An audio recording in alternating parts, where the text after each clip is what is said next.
Why do empaths have a hard time making or holding money?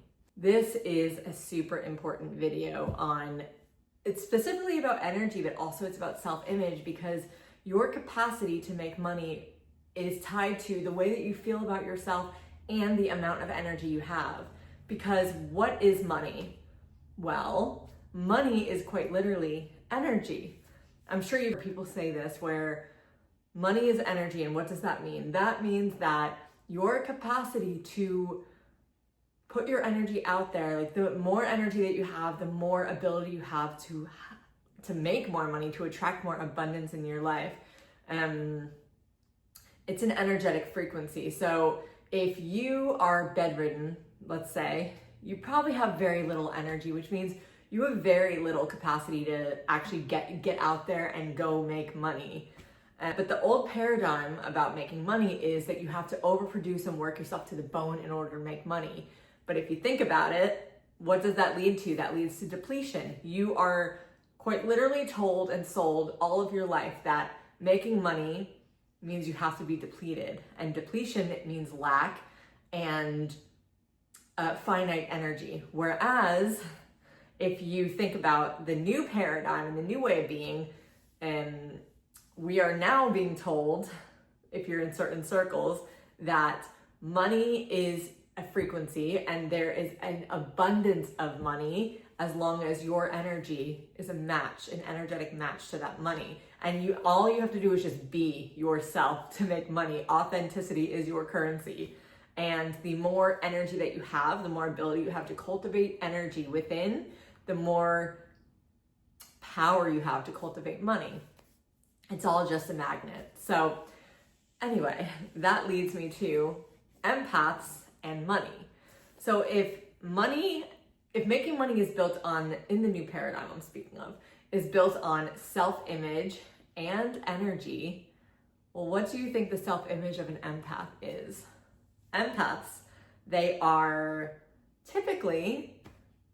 don't really value themselves. They don't have a high worth. They don't have a lot of confidence because most of their energy and attention has been focused on what they can do for other people and how they can be of use and help and service to other people. The energy is constantly being focused outside of themselves.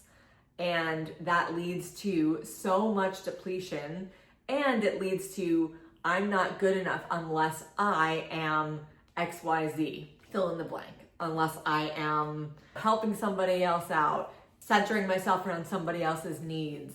I'm a waste of space. I'm dumb, I'm stupid, I'm lazy, whatever you want to call yourself, whatever your inner critic calls yourself. That's kind of the mindset that we're working with here. And specifically, I know the empath programming through and through, and I know my energetic blueprint used to be that I did not have needs. My safety was contingent on somebody else's emotions and needs. So I thought I was useless and worthless. And what happens if you're worthless? You are worth less, meaning you have your self-image is centered around not receiving money, not being of value. Making money is an energetic and mindset pattern because when you feel negative about yourself, meaning I'm only useful if I'm of service, or love is equal to the attention and needs of others, and my value and worth is tied to energetic depletion.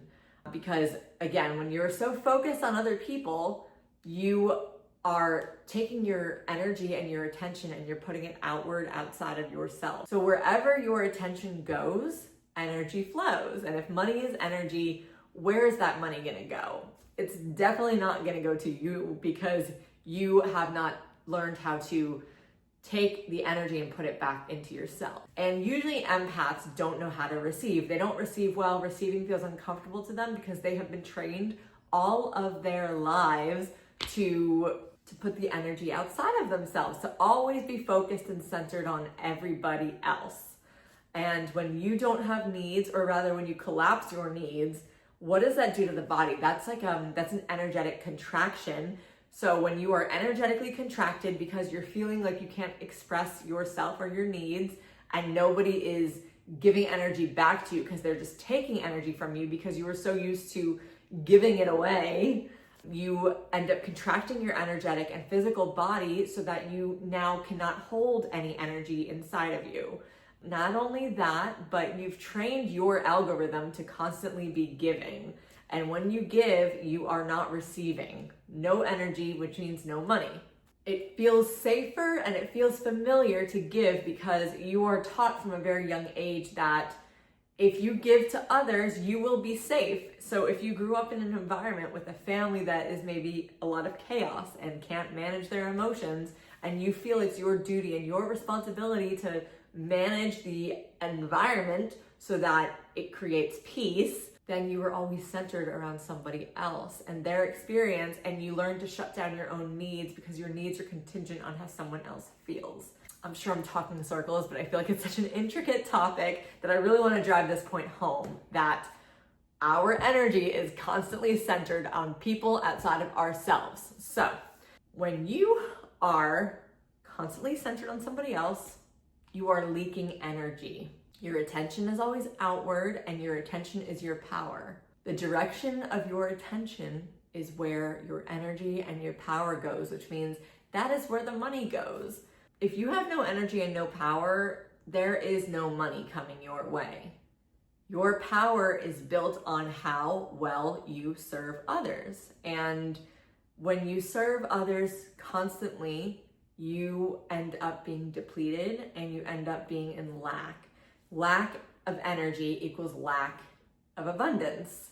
And when you are running on empty, your energy is no longer with you, and you don't have any kind of sense of self in order to fill yourself back up with energy. That's like the one thing you need, right? If you don't have anyone pouring into you, well, then how are you filling up your own cup? And how are you filling up your own cup if you don't know that the attention and the energy should be turned back on you? Because you're trained to always be focused on somebody else. It's so, to me, it's so simple, but it's so complex because it's such a devious, sneaky little paradigm or program. It's really insidious. It truly is, because you are directly taking away from yourself because you have been trained always to be focused on the outer world. It's a completely unconscious programming and an unconscious way of being.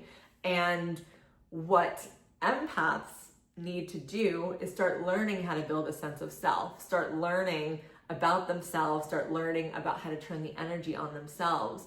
And what does that look like? How do you start turning energy and attention onto yourself? Well, you start to get to know yourself. You start to get curious about yourself. You start to learn different ways to understand your mindset and how to change it and update it. And that really does involve a lot of the time working with different, I would say, I don't even want to call them mantras, not even affirmations, but learning how to figure out your paradigms, all of your negative mental patterns, and learn how to flip them. There's a thing called the law of opposites, and whatever program or paradigm we're running on, in order to change it, you have to start instilling the opposite programming into you. And the only way to do that is through repetition. The more you repeat that same action or that same thought, it's going to get programmed into your subconscious. But again, this only happens when you start to learn what your mindset is giving you. And that is how you get to know yourself. You have to start learning how to sit with anything that comes up. That is super important. And emotions are part of that, right? Like having times throughout the day of checking in with where you're at emotionally, because you're so focused on where everyone else is at and scanning the room and making sure that the outside world is safe for you to exist, that you haven't paid attention to your emotions and yourself. So that's number one, is learning how to start turning the energy back on you through rebuilding a sense of self and through getting curious about, oh, well, that triggered me, or I felt heightened, starting to understand your nervous system, right? Because if you're feeling heightened, that's a nervous system response. So what is going on there? Can you start getting curious? Can you start tuning into your body and seeing how that feels, where you're holding it, what that feels like, what emotion might that be perhaps, or what mindset is creeping up right now? Can you tap into that inner critic? Then you need to learn how to hold more energy. But the thing with holding more energy requires you to not give it away so easily. And what that also entails is learning to sit with your emotions, because emotion is just energy. And we're so used to giving away our emotions constantly as a collective. We don't know how to hold it and sit with it and expand it in the body because they feel so scary. So learning how to sit with your emotions and not projecting them outward. And also, like, not even just emotions, but learning how to sit with our pleasure. The more we can learn to sit with energy and not be uncomfortable by it, the more capacity we have to hold more energy, because we're now used to it and we now understand what this feels like in the body. You can also rebuild your energy doing certain practices like breath work and Kundalini and I would say mantra. I love going to, if you can find like a local kirtan in your neighborhood, those are always really great, because it's collectively you're all kind of, you're working on the same mantra, and collectively you're raising the vibration and the energy together. A really great practice also is to start practicing receiving. And yes, that can mean from others, but also receiving from yourself. Allowing yourself to give to yourself, because not only are you giving, but you're also receiving at the same time. It's all coming back to you. And so whatever we want from others, we have to start doing that within ourselves first, cultivating that energy within first. Otherwise, we're never going to know what that energy feels like. So developing a practice of giving, pouring into yourself, maybe just sitting with yourself and breathing into the body and, releasing tension, and doing yoga and drawing yourself a bath and making it super special, pouring herbs and different things into it.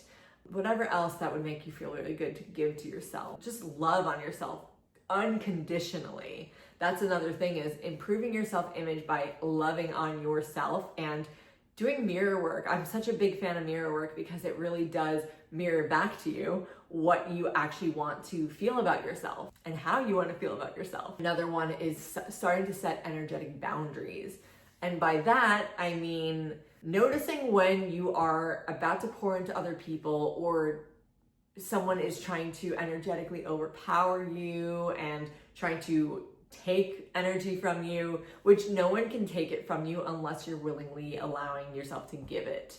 That's the number one rule, is no one can take anything from you, but if you are leaking energy and your energy field is porous, your energy is going to go everywhere. So how can you set energetic boundaries? Even just doing like a meditation before you go into certain dynamics that you know this person is constantly requiring and demanding a lot from you, not letting your nervous system react to their reactivity and their needs. And a lot of energetic boundary work is learning how to leave people where they're at.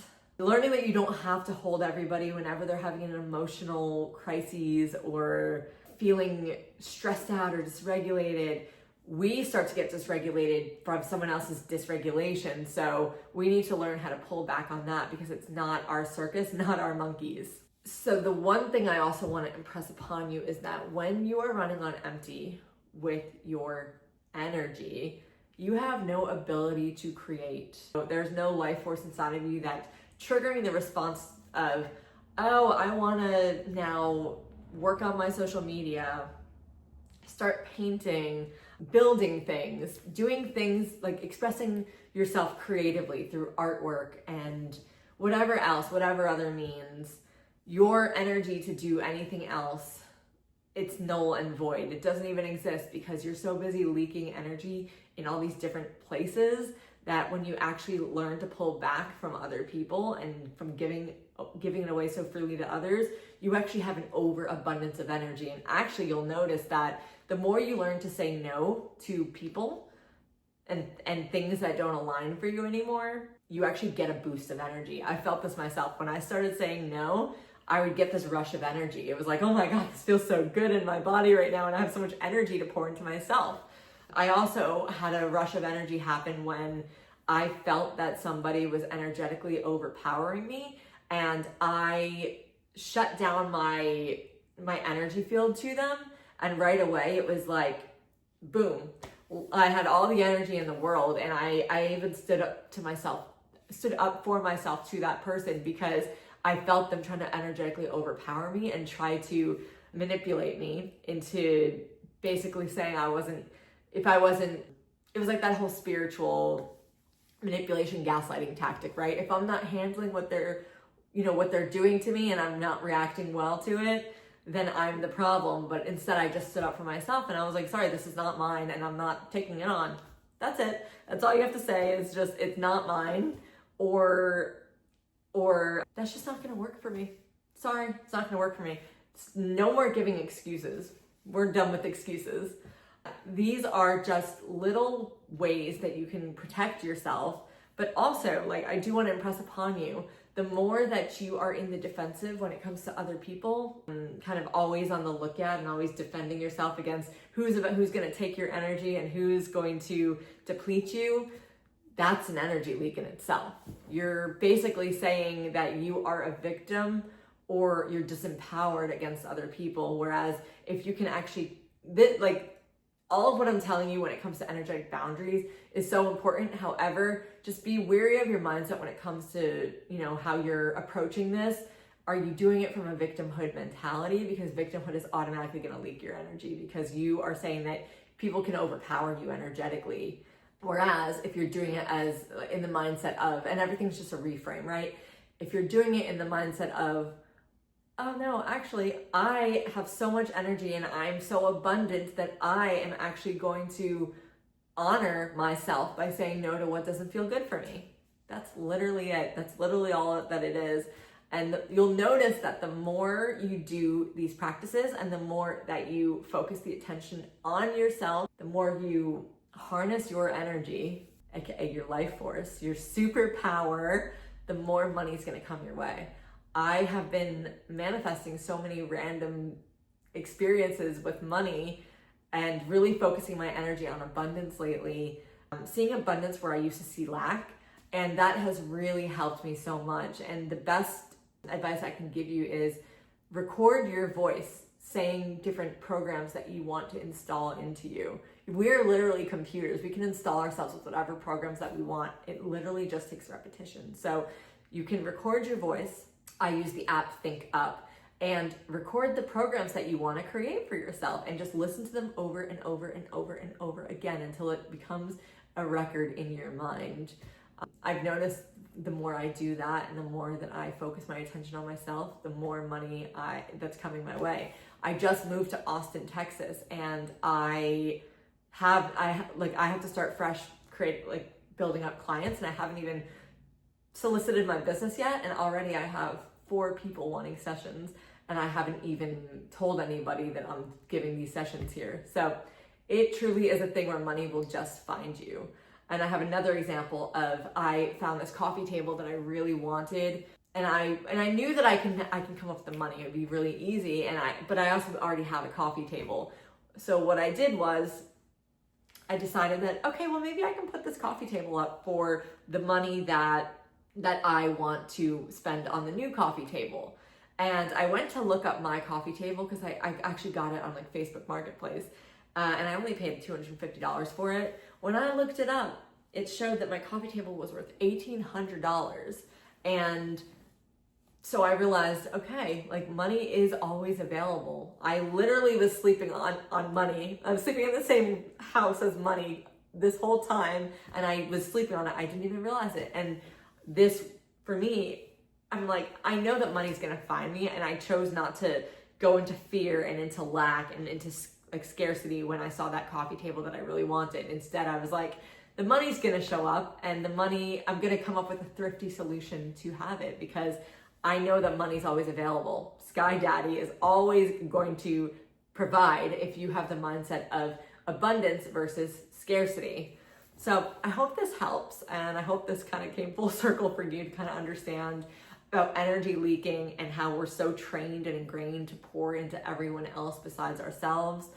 It really is such unfortunate programming, but it's I'm not going to say it's an easy one to change, but it really does require dedication and commitment to yourself.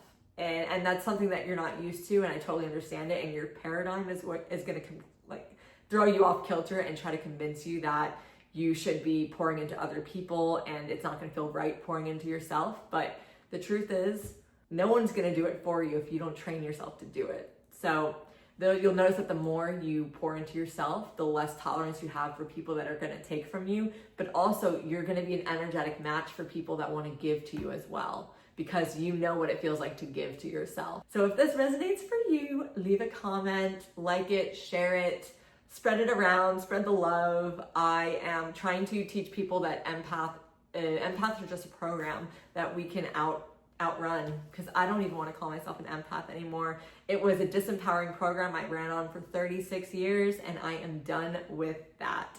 So yeah, leave a comment. Let me know what part resonated with you the most or any revelations you might have had. I look forward to hearing what worked for you, and yeah, let me know what you're integrating into your practice and in your life. Thank you.